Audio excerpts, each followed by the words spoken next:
time to talk markets thanks to our partners Forsyth, Barr. Tariffs are back, never really left Trump's administration's agenda, but we're going to look at what effect they might be having on consumers. There is inflation data out of the US this week, and Zoe Wallis is investment strategist at Forsyth, Barr. Zoe, good morning. Good morning, Ryan. So what are we expecting this week? Yeah, so look, it's been taking a while for the impact of tariffs to really show through in consumer prices in the US. And part of that is we saw a huge amount of stockpiling going into the actual sort of tariffs being put in place. So firms were buying up, goods in advance, importing a lot from China, particularly in other countries where tariffs were expected to climb quite rapidly.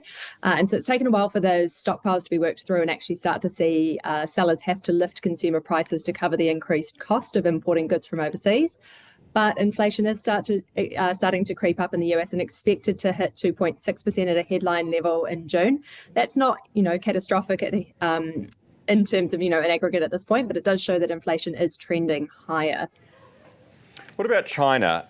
We know the consumer in China is actually spending a bit more. In fact, retail sales there have picked up, but factory output is still low. Yeah, look, the Chinese economy's obviously had a pretty rough ride over the last 6 months, in particular in response to tariffs and global trade policy, but also they were already seeing, a slowdown in their domestic economy going into this. You've seen quite a significant response from Chinese officials trying to stimulate and add sort of incentives for consumers in China to go out and spend. Obviously, the 90-day pause on tariffs, the 145% tariff on Chinese imports into the US is still in place. You've got a reduced tariff rate there at the moment, but that is due to expire in mid-August. And without a official deal between China and the US, that would jump back to 145%. What we're seeing in China at the moment, though, is they're actually, they were a beneficiary of some of that stockpiling that happened earlier on in the year.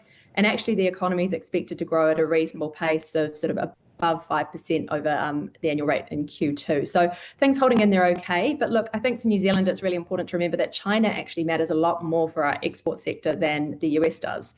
So when you look at the goods exports that we send to China, it's about almost twice as much as we send to Australia and the US combined. So it's still, a really important part of our economy and really important to keep an eye on. Yeah, good point there, Zoe. Thank you, Zoe Wallis, investment strategist at Forsyth Barr. Appreciate your time this morning.